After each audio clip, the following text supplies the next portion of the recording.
Endocrine को देखना शुरू करते हैं, पर उससे पहले एक छोटी सी बात कि यही बस 20-25 मिनट बाद ये चैप्टर आपका भयंकर तरीके से तैयार हो जाएगा। बट एक बस इंपॉर्टेंट चीज़ है, चैप्टर को यहाँ से खत्म करने के बाद आप बेशक एनसीईआरटी को मत उठाओ, एनसीईआरटी को छुओ तक नहीं, बट रेदर आप पीवाईक्यू बुक को लो और वहाँ से क्वेश्चंस को सॉल्व करो। फिर आप देखोगे ऑटोमेटिकली आपको इस चैप्टर में कॉन्फिडेंस आ रहा होगा। तो बस फटाफट से चैप्टर को स्टार्ट करते हैं करना।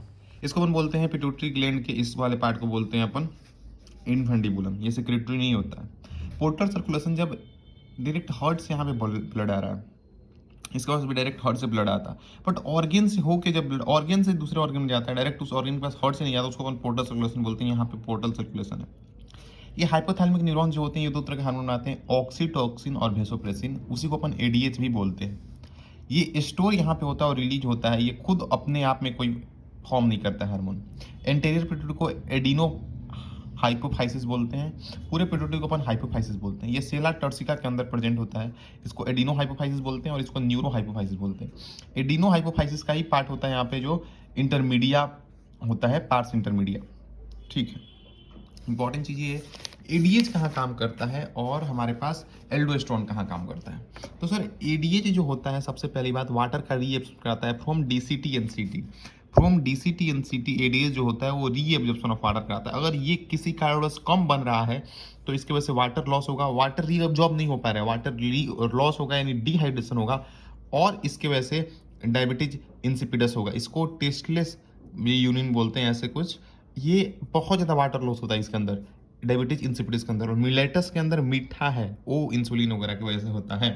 ठीक है, इंसुलिन क्या करता है, insulin cellular Uptake of glucose बढ़ाता है, यानी सेल ग्लूकोज को ज़्यादा यूज करे ताकि ब्लड के अंदर से कम हो। और ब्लड के अंदर से आपको याद आता है कि सर ब्लड के अंदर कैल्शियम रेगुलेशन के लिए कौन इन्वॉल्व है, कैल्शियम रेगुलेशन के लिए इन्वॉल्व होता है हमारे पास पाराथायराइड हार्मोन और थायोकेल्सिटोनिन। थायोकेल्सिटोनिन कहाँ से सीक्रेट होता है, इसको हम टीसीटी बोलते हैं, थायोकेल्सिटोनिन। थायोकेल्सिटोनिन जो होता है वो सर सीक्रेट होता है stromal cells of thyroid gland. कुछ फॉलिकल्स इसके पास होते हैं और बीच में स्ट्रोमा, ये फॉलिकल बीच में स्ट्रोमा के सेल्स होते हैं। तो स्ट्रोमल टिश्यू जो होते हैं वो रिलीज करते हैं हमारे पास कहीं ना कहीं टीसीटी, थायोकेल्सिटोनिन। और ये थायोकेल्सिटोनिन जो होता है ये रेगुलेट करता है। थायोकेल्सिटोनिन एक्चुअली में ब्लड के अंदर कैल्शियम लेवल को कम करता है। थामो ब्लड के अंदर, सबसे इंपॉर्टेंट यहाँ पे लाइन ये ध्यान देने वाली, ब्लड के अंदर पाराथायराइड हार्मोन कैल्शियम और पोटेशियम मेटाबॉलिज्म में इन्वॉल्व होता है, और ये कैल्शियम एंड पोटेशियम मेटाबॉलिज्म में इन्वॉल्व होता है, और ये ब्लड के अंदर कैल्शियम लेवल बढ़ाता है। कैसे बढ़ाता है, हड्डी के अंदर से कैल्शियम निकालेगा और ब्लड को देगा, और गट के अंदर भी से ज़्यादा कैल्शियम को रीअब्जॉर्ब करा के ब्लड को देगा। तो ब्लड के अंदर कैल्शियम लेवल ओवरऑल बढ़ गया, और यही ब्लड के अंदर कैल्शियम लेवल बढ़ाना इसका काम था। सर ये क्वेश्चन आया हुआ है पीवाईक्यूज के अंदर कि हड्डी के अंदर से कौन कौन ऑस्टियोपोरोसिस के इन्वॉल्व है। एस्ट्रोजन से ऑस्टियोपोरोसिस होता है, और पाराथ हार्मोन की वजह से भी हम देख रहे हैं ऑस्टियोपोरोसिस होगा। ये एक्ट कब करता है, जब ब्लड के अंदर कैल्शियम लेवल वाकई में कम है तो उसको इंक्रीज करने से काम है। और थायोकेल्सिटोनिन थामता है, यानी ब्लड के अंदर थामेगा, कम करेगा, और कम करने के लिए हड्डियों को देगा और गट के अंदर से रीअब्जॉर्प्शन कम करेगा थायोकेल्सिटोनिन। इसको हम कैल्सिटोनिन और थायोकेल्सिटोनिन भी बोलते हैं। सर पाराथ हार्मोन गट के अंदर से एब्जॉर्ब कराता है, इसको ऑब्जर्व कराने के लिए एक दूसरा हमारे पास एंजाइम आता है, इसको हम बोलते हैं कैल्सिटरॉल। सर एक्चुअली में जो किडनी के अंदर जेजी सेल्स होते हैं, एफरेंट रेक्ट्यूल के जो मसल्स होते हैं वो रिलीज करते हैं कैल्सिटोनिन, और ये एक्चुअली में गट के अंदर से कैल्शियम लेवल को एब्जॉर्ब कराता है, यानी पाराथ हार्मोन किडनी पे करता है। इसी को एनसीईआरटी ने लिखा हुआ है रीनल टिब्यूल जेजी सेल्स को, कि रीनल टिब्यूल पे एक्ट करके और वहां से कैल्शियम को एब्जॉर्ब कराता है, क्योंकि रीनल टिब्यूल ही ये सीक्रेट करते हैं कैल्सिटरॉल, और या जेजी सेल्स एक्चुअली में जेजी सेल्स ये सीक्रेट करते हैं कैल्सिट्रॉल, जिसकी वजह से गट के अंदर से कैल्शियम रीअब्जॉर्ब होगा। यानी सिंपल बस ये याद रखना है आपको कि पाराथ हार्मोन ब्लड के अंदर कैल्शियम लेवल को बढ़ाएगा, और इसके लिए वो बोन के अंदर से कैल्शियम को कम करके ब्लड के अंदर बढ़ाएगा, और गट के अंदर से ज़्यादा रीअब्जॉर्प्शन होगा। और ये रीअब्जॉर्प्शन कराने के लिए हमारे पास जेजी सेल्स जो होते हैं वो एक बनाते हैं एक्चुअली पाराथायरॉयड हार्मोन, या पाराथ हार्मोन स्टिमुलेट करता है, एक करता है हमारे पास जेजी सेल्स पे, और ताकि वो रिलीज करे कैल्सिटिरॉल, जो कि गट के अंदर से कैल्शियम को एक्चुअली में रीएब्जॉर्ब करा पाएगा। इतना आता है आपको, ठीक है। आगे देखते हैं सर, 3 सबसे इंपॉर्टेंट चीज़ें मैं आपको बताऊंगा। सबसे इंपॉर्टेंट चीज़ मैं आपको बताऊंगा यहाँ पे देखो कि सर ये कॉर्टेक्स रीजन है, ये मेडुला रीजन है। कॉर्टेक्स के अंदर सबसे पहले देख लो, ये जीएफआर ग्लोमेरुलोसा जो होता है वो मिनरलोकॉर्टिकॉइड रिलीज करता है, और सबसे इंपॉर्टेंट मिनरलोकॉर्टिकॉइड एल्डोस्टेरोन है। एल्डोस्टेरोन जो होता है वो क्या काम करता है, वो सोडियम को एक्चुअली में डीसीटी पे करता है, यही बता रहा था तुमको तभी कि एडीएच जो होता है वो डीसीटी और सीटी पे करता है वाटर रीएब्जॉर्प्शन के लिए, और एल्डोस्टेरोन जो होता है ये डायरेक्टली डीसीटी कंडीशनल रीएब्जॉर्प्शन जहाँ पे होता है वहाँ पे करता है, ताकि सोडियम वहाँ से चला जाए, सोडियम को एक्टिवली जाता है, पानी पैसिवली चला जाता है, और साथ में ये पोटेशियम और फॉस्फेट को एक्सक्रीट आउट करा देता है, पोटेशियम और फॉस्फेट को ये एक्सक्रीट आउट करा देता है, ये पोटेशियम और फॉस्फेट को एक्सक्रीट आउट करा देता है। ये चीज़ आप आराम से देख सकते हो, यहाँ पे अच्छे तरीके से मेंशन्ड है कि एल्डोस्टेरोन जो होता है वो क्या करता है, सोडियम का रीएब्जॉर्प्शन कराता है, पानी पैसिवली चला गया, और पोटेशियम और फॉस्फेट का एक्सक्रीशन कराएगा, ये एक्सक्रीट आउट करा देगा पोटेशियम को और फॉस्फेट को। और एल्डोस्टेरोन क्या करेगा, रीनल ट्यूब्यूल पे एक्ट करके यानी डीसीटी पे एक्ट करके ये रीएब्जॉर्प्शन कराएगा सोडियम का और वाटर का। ठीक है सर, तीनों के बारे में हम देख रहे हैं। सबसे इंपॉर्टेंट हमने देखा जीएफआर के अंदर ग्लोमेरुलोसा, जोना ग्लोमेरुलोसा मिनरलोकॉर्टिकॉइड यानी वो मेनली एल्डोस्टेरोन सीक्रेट करता है, फार्सिकुलेटा ग्लूकोकॉर्टिकॉइड यानी ग्लूकोज मेटाबॉलिज्म से इन्वॉल्व है, और इसके अंदर मेन जो होता है कार्टिसोल, कार्टिसोल ये कार्बोहाइड्रेट मेटाबॉलिज्म में इन्वॉल्व है। सर एक इंपॉर्टेंट चीज मैं आपको यहाँ बताता हूँ, ये देखो ये कॉर्टेक्स रीजन है, ये मेड्यूला रीजन है, मेड्यूला रीजन में जो सेल्स होते हैं वो एक्चुअली में ये ऊपर बाहर वाले ये जो होते हैं स्ट्राइडल होते हैं, ये जो होते हैं ये एमिनो एसिड डेरिवेटिव एक्चुअली में प्रोटीनिशियस सबके सब हार्मोन होते हैं। ये इंपॉर्टेंट है, मोस्ट इंपॉर्टेंट है, और ये चीज आप देख सकते हो वेल मेंशन्ड है इधर कि एमिनो एसिड डेरिवेटिव हार्मोन जो होते हैं वो कैटेकोलामाइन से एड्रिनल मेडुला के होते हैं, जैसे एड्रिलिन या नॉन एड्रिलिन हो गया। एड्रेलिन मेडुला सीक्रेट करता है, एड्रेलिन या इपिनेफ्रिन इसी को बोलते हैं, एड्रेलिन या इपिनेफ्रिन इसी को बोलते हैं। एड्रेलिन, नॉन एड्रेलिन, एपिनेफ्रिन या नॉन एपिनेफ्रिन ये सब इमरजेंसी हार्मोन है, स्ट्रेस कंडीशन में काम करते हैं, इसलिए इसको अपन स्ट्रेस हार्मोन भी बोलते हैं। कैटेकोलामाइन्स इन सबको कलेक्टिवली बोलते हैं, और ये स्टिमुलेट करते हैं, चूंकि स्ट्रेस के टाइम पे, इमरजेंसी के टाइम में ग्लूकोज की नीड है, एनर्जी की नीड है, तो ये ग्लाइकोजन को भी ब्रेक डाउन करेंगे, लिपिड को भी, प्रोटीन को भी, ये ग्लाइकोजेनोलाइसिस भी करेंगे, लिपोलाइसिस भी करेंगे, और प्रोटियोलाइसिस भी करेंगे। ठीक है ना, ब्रेक डाउन करेंगे यानी ग्लूकोज का भी, ब्रेक डाउन करेंगे ग्लाइकोजन का भी, लिपिड का भी और प्रोटीन का भी। मोस्ट इंपॉर्टेंट चीज है वही जुना फार्टिकुलेटा जो कि ग्लूकोकॉर्टिकॉइड जो ग्लूकोज मेटाबॉलिज्म कर रहा था, यानी कॉर्टिसोल एक्चुअली में क्या करता है, कार्बोहाइड्रेट मेटाबॉलिज्म में इन्वॉल्व है, यानी ये कार्बोहाइड्रेट यानी ग्लूकोज को फॉर्म करेगा। ये जो होता है ग्लूकोनियोजेनेसिस करता है और बाकी दोनों को तोड़ता है, लिपोलाइसिस और प्रोटियोलाइसिस, लिपिड को तोड़ेगा, प्रोटीन को तोड़ेगा। बट एक्चुअली में इसको हम स्ट्रेस हार्मोन भी बोलते हैं। ये क्या इमरजेंसी हार्मोन, स्ट्रेस हार्मोन, इसके लिए कैंसिल करो। ठीक है, कॉर्टिसोल जो होता है एक्चुअली में ग्लूकोज को भी फॉर्म करता है और लिपिड और प्रोटीन को तोड़ता है, यानी सबसे इंपॉर्टेंट ये कैटेकोलामाइन्स तीनों को ब्रेक करते हैं, ग्लाइकोजन, लिपिड और प्रोटीन। वही कॉर्टिसोल जो होता है वो हमारे पास ग्लूकोज को फॉर्म करता है, लिपिड और प्रोटीन को तोड़ता है। ठीक है ना, और ये क्या क्या करता है स्ट्रेस हार्मोन में आपको बताता हूँ, ये अमीनो एसिड के अपटेक को और ऑक्सीडेशन को कम करता है, इम्यून को सप्रेस करता है, और सबसे इंपॉर्टेंट काम सर ये ब्लड के अंदर इरिथ्रोपोइसिस यानी आरबीसी का फॉर्मेशन करेगा। इसके कुछ एंटी इन्फ्लामेटरी इफेक्ट भी होते हैं, और साथ ही साथ देखो ना स्ट्रेस के टाइम पे क्या होगा, हार्ट रेट ज़्यादा होगा, और किडनी वगैरह पे भी समझ रहे हो इफेक्ट पड़ता है, ब्रेन पे हार्ट रेट अगर ज़्यादा या हाइपरटेंशन, तो बस इससे याद रखो कार्डियो मेंटेन करता है, कार्डियोवैस्कुलर फंक्शन और किडनी के फंक्शन को देखते हैं एक बार। ग्लूकोनियोजेनेसिस ग्लूकोज को फॉर्म कर रहा है, लिपिड और प्रोटीन को तोड़ रहा है, इनहिबिट कर रहा है सेलुलर अपटेक, ताकि सेल अपटेक मतलब सेल लेना अमीनो एसिड और यूटिलाइज ना करे, cellular uptake and utilisation of amino acid को इनहिबिट कर रहा है, involve in maintaining cardiovascular system and kidney function, यही बता रहा था। एंटी इन्फ्लेमेटरी रिएक्शंस भी करता है, ये इम्यून सिस्टम को सप्रेस करता है, और ये स्टिमुलेट करता है इरिथ्रोपोइसिस या आरबीसी फॉर्मेशन, आरबीसी फॉर्मेशन को भी ये स्टिमुलेट करता है, यानी आरबीसी फॉर्मेशन कराता है। आरबीसी फॉर्मेशन एक्चुअली में हमारे पास थायराइड ग्लैंड जो होता है वो भी कराता है, थायराइड ग्लैंड को मास्टर हार्मोन भी बोलते हैं, और वो बहुत सारे काम कर रहा होता है। यानी आरबीसी फॉर्मेशन मेनली 4 लोग कराते हैं, 4 हार्मोन ब्लड फॉर्मेशन कराते हैं, थायराइड हार्मोन, इसके अंदर T3 और T4, इसको बोलते हैं ट्राईआयोडोथायोरिन, इसको बोलते हैं टेट्राआयोडोथायोरिन, इसको हम थायरॉक्सिन भी बोलते हैं, यही मेन है थायरॉक्सिन जो है। इरिथ्रोपोइसिस यानी RBC formation, according to NCERT mainly 4 लोग कराते हैं, थायराइड ग्लैंड, और हमने कॉर्टिसोल पढ़ लिया ये, और साथ में जेजी जो सेल्स होते हैं वो इरिथ्रोपोइटिन सीक्रेट करते हैं। मोस्ट इंपॉर्टेंट एनसीईआरटी के अंदर चीख चिल्ला के ये चीज़ बताई जा रही है, आपको मैं दिखाता हूँ कहाँ पे, आप ध्यान से देखो इस चीज़ को। अच्छा, मैं आपको एक क्वेश्चन दिखाता हूँ, ये क्वेश्चन आपने की हुई है, एडीएच के डिफिशिएंसी से डायबिटीज इंसिपिडस होगा, ये चीज़ वेल नोन होनी चाहिए, है तो बहुत अच्छी बात है। अब देखो यहाँ पे चीख के ये बात कही जा रही है कि सर हमारे पास जेजी सेल्स जो होते हैं किडनी के, वो इरिथ्रोपोइटिन सिक्रेट करते हैं, जो कि फॉर्मेशन ऑफ आरबीसी यानी आरबीसी इरिथ्रोपोइटिन कहता है, formation of RBC RBC production कराता है इरिथ्रोपोइटिन। जेजी सेल्स मेनली तीन काम करते हैं, तीन काम कौन कौन से करते हैं मैं आपको बताता हूँ। जेजी सेल्स एफरेंट रेटिक्यूल के जो मसल्स होते हैं, इसको अपन जेजी सेल्स बोलते हैं, ये तीन काम करते हैं। रेनिन सिक्रेट करते हैं जो रास मैकेनिज्म में काम आता है, रेनिन एंजियोटेंसिन एल्डोस्टेरोन सिस्टम में काम आता है। जो रेनिन जाके हमारे पास एंजियोटेंसिन को एक्टिवेट करता है और वो फर्दर वेसो कंस्ट्रिक्शन, एल्डोस्टेरोन जो है सोडियम प्रोड्यूसन और डायरेक्टली पीसीटी से भी वाटर का रीजनरेशन कराता है। देखना चाहते हो ये आप चीज़ तो वेल एक्सप्लेन्ड है, यहाँ पे देख सकते हो। रेनिन जो होता है एंजियोटेंसिन को एक्टिवेट किया, इसने वेसो कंस्ट्रिक्शन कराया एड्रिनल कॉर्टेक्स से, हमारे पास एड्रिनल कॉर्टेक्स यानी एल्डोस्टेरोन से सोडियम का रीएब्जॉर्प्शन कराया, जिससे पानी पैसिवली चलाएगा, और ये पीसीटी से डायरेक्टली वाटर का रीएब्जॉर्प्शन कराता है। जेजी सेल्स ने रिलीज किया रेनिन। यही जेजी सेल्स जो होते हैं वो सर हमारे पास वेल नोन है कि इरिथ्रोपोइटिन भी सिक्रेट करते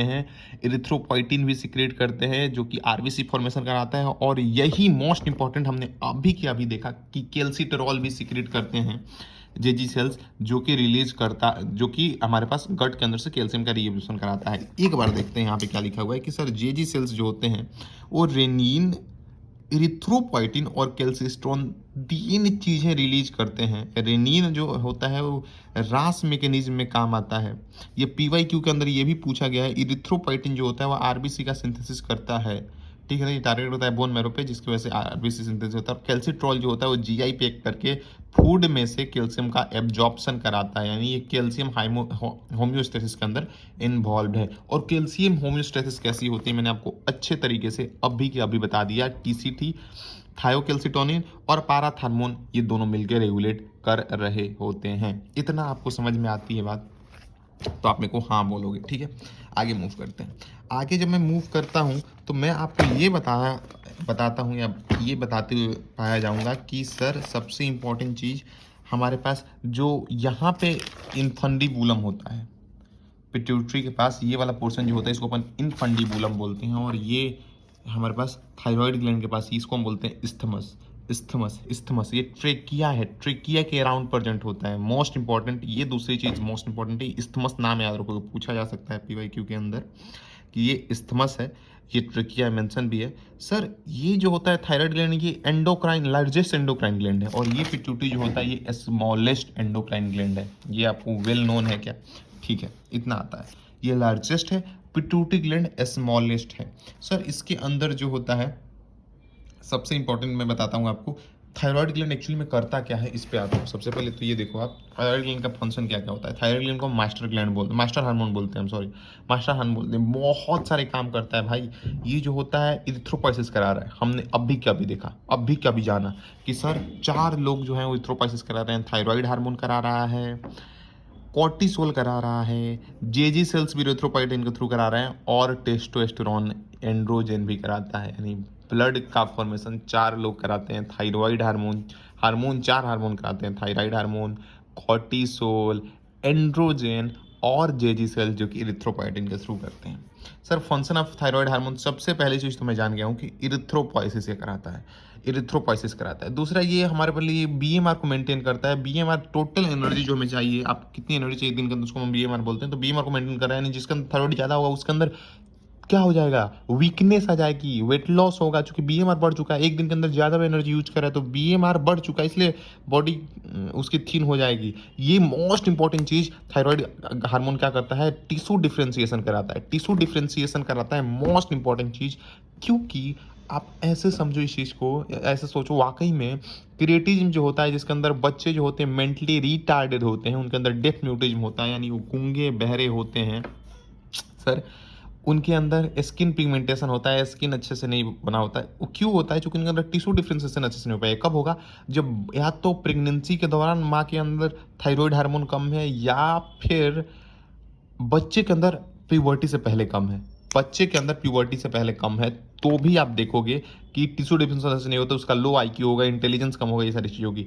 थायराइड हार्मोन के बारे में मोस्ट इंपॉर्टेंट चीज़ याद रखना, ये बॉडी टेम्परेचर को मेंटेन करता है, हार्ट रेट को भी मेंटेन करता है, ये आपने वेल नोन है, वेल अच्छे तरीके से फील किया है कि बॉडी टेम्परेचर को इंक्रीज करेगा, हार्ट रेट को भी इंक्रीज करता है ये, और बॉडी टेम्परेचर को भी इंक्रीज करता है, हार्ट रेट को भी इंक्रीज करता है, और ये most important lastly water electrolyte balance को करता है, वाटर पानी और इलेक्ट्रोलाइट के बैलेंस को करता है। ठीक है, ये आपको वेल नोन है। सर इसके अंदर हम सबसे पहले जीएफआर के अंदर आर को हमने लिखा, जोना रेटिकुलरिस को, ये sir androgenic steroid most important androgenic steroid release करते हैं। ये करता क्या है, ये ग्रोथ कर मतलब axial hair, pubic hair, facial hair puberty के टाइम पे, during puberty, most important puberty के टाइम पे ये काम आता है, ताकि एक ज्वेलरी हेयर आए, प्यूबिक हेयर आए, फेशियल हेयर वगैरह, ये सारे मतलब सेकेंडरी सेक्सुअल कैरेक्टर लाने के लिए इन्वॉल्व भी होता है, मेनली हेयर वगैरह फॉर्मेशन करने के लिए ये होता है इन्वॉल्व। और थायराइड ग्लैंड के फंक्शन को देख लेते हैं, ये इरिथ्रोपोइसिस को प्रमोट करता है, मेंटेन करता है बीएमआर को, वेल नोन है। हाँ सर, बीएमआर को मेंटेन करता है, टिश्यू डिफरेंशिएशन करता है क्रेटिनिज्म के अंदर,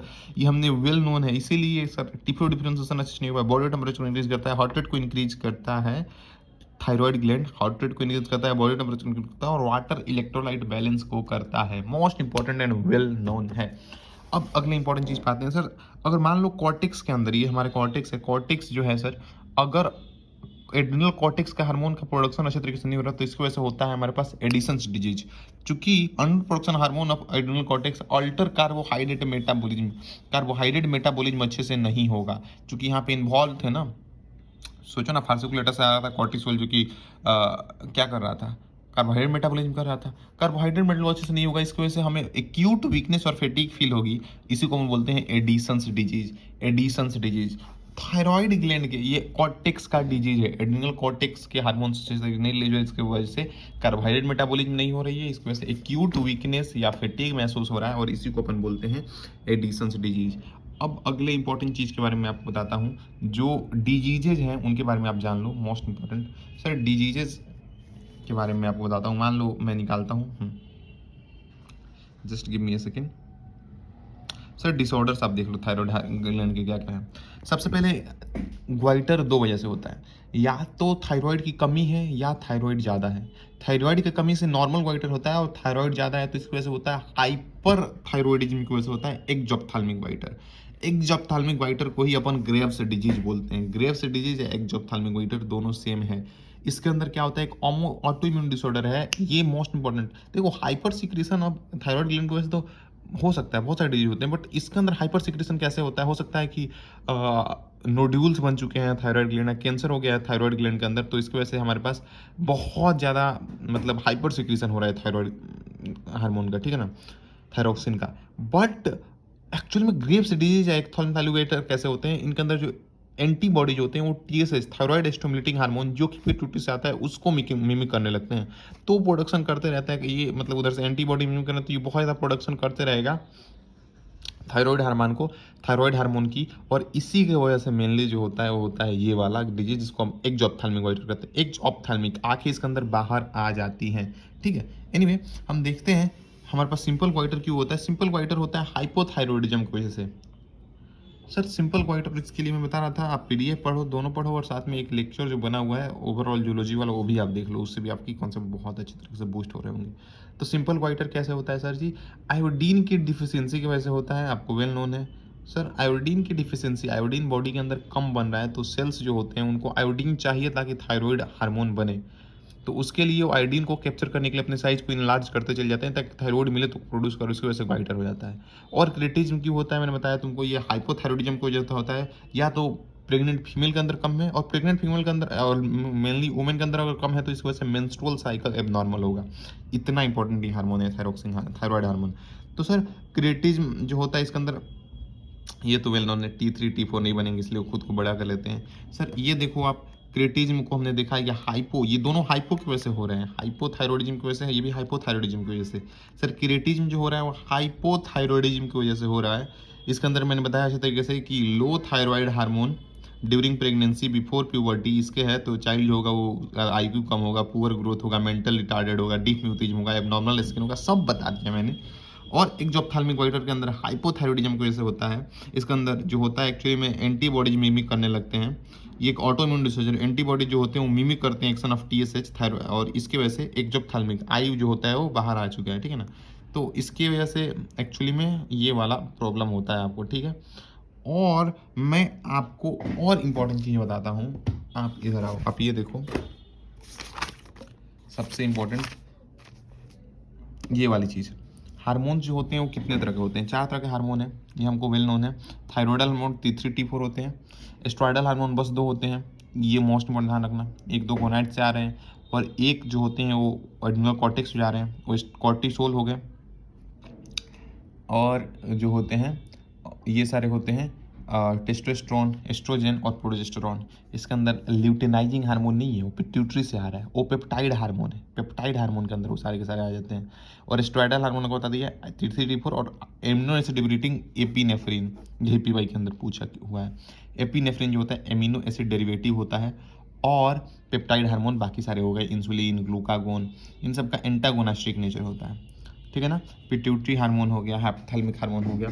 और इंपॉर्टेंट चीज़ यहाँ पे कि जो भी हमारे पास लिपिड को क्रॉस करते हैं, सिर्फ सॉरी, यहाँ पे लिपिड जो होते हैं वो प्लाज्मा मेम्ब्रेन को इजीली क्रॉस कर सकते हैं। स्टेरॉइड्स क्या है? लिपिड है, वो इजीली प्लाज्मा मेम्ब्रेन को क्रॉस कर जाएंगे, और क्रॉस करके डायरेक्टली ये चले जाते हैं हमारे पास न्यूक्लियस के अंदर।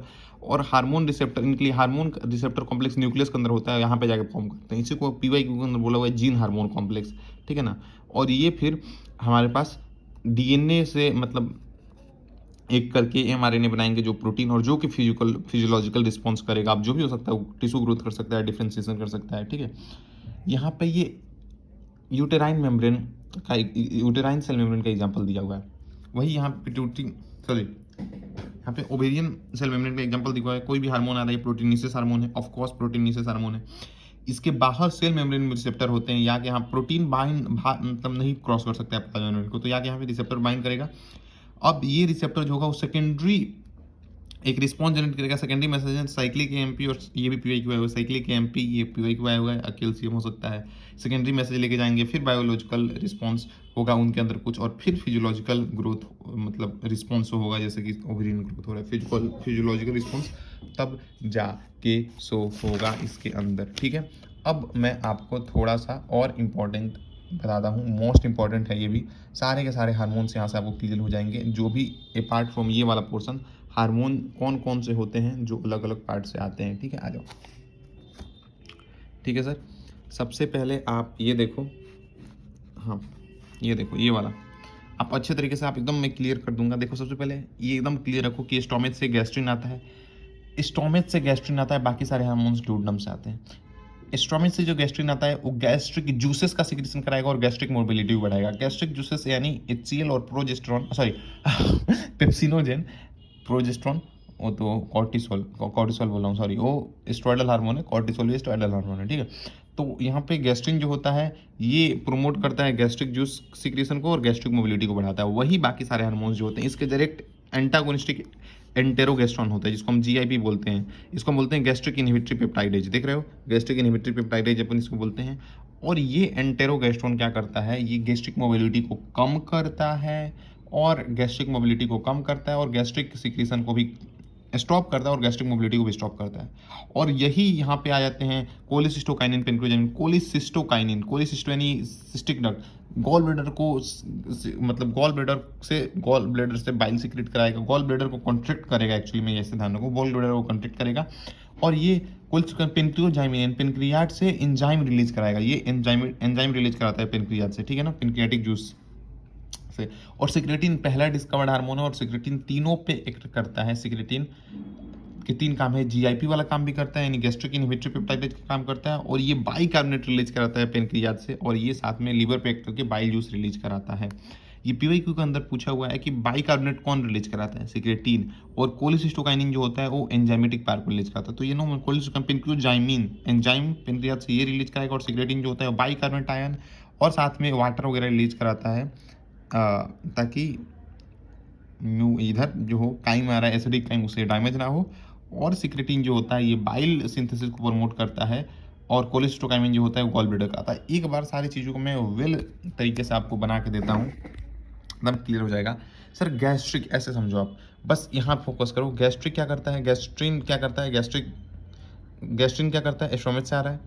वो कहीं ना कहीं सर जी गैस्ट्रिक जूस को सीक्रेट कराएगा, यानी HCl और पेप्सिनोजेन को, और साथ ही साथ ये गैस्ट्रिक मोबिलिटी को इंक्रीज करता है। वही एंटेरोगेस्ट्रोन जो इसका एंटीगोनिस्टिक है, GIP गैस्ट्रिक इनहिबिटरी पेप्टाइड है, ये गैस्ट्रिक मोबिलिटी को भी कम करेगा और गैस्ट्रिक जूस का सिक्रेशन को भी कम नहीं, स्टॉप ही कर देगा, और दोनों स्टॉप कर देगा। सिक्रेटिन भी GIP की तरह काम करता है, गैस्ट्रिक इनहिबिटरी पेप्टाइड के द्वारा। सिक्रेटिन जो होगा वो भी गैस्ट्रिक मोबिलिटी को स्टॉप करेगा और गैस्ट्रिक सिक्रेशन को स्टॉप करेगा। ये पहला डिस्कवर्ड हार्मोन है। और ये साथ ही साथ सिक्रेटिन क्या करता है, ये बाइल को रिलीज करता है फ्रॉम द लिवर, और ये बाइकार्बोनेट को रिलीज कराता है फ्रॉम द पेनक्रियाज। वही कोलिसिस्टोकाइनिन, पेनक्रियाजामिन, कोलिसिस्टोकाइनिन, ये गॉल ब्लैडर को कॉन्टेक्ट कराता है, और कोलिसिस्टोकाइनिन, कोलिसिस्टो से हमको समझ में आया गॉल ब्लैडर, और पेनक्रियोजाइमिन एंड पेनक्रियाज से एंजाइम रिलीज कराता है ये पोर्शन। ये होपफुली आपको वेल अच्छे तरीके से समझ में आया होगा। ठीक है, अपन अब आगे बढ़ते हैं, और यहाँ पे आपका ये चैप्टर बहुत शानदार प्रिपेयर हो जाता है, और इसके अंदर और कुछ भी नहीं है जो पूछ सकते हैं। मेनली जो चीज़ें हैं वो मैंने कवर कर दी, बाकी बेसिक चीज़ें होती हैं और वेल नोन सबको होती हैं। ठीक है, ये बस ध्यान रखना। और थाइमस ग्लैंड जो होता है ये क्या करता है, ये ट्रेनिंग ग्राउंड होता है टी लिम्फोसाइट के लिए। ठीक है, बाकी यहीं पे चीज़ें आपकी खत्म होती हैं, आपका चैप्टर वेल प्रिपेयर्ड है।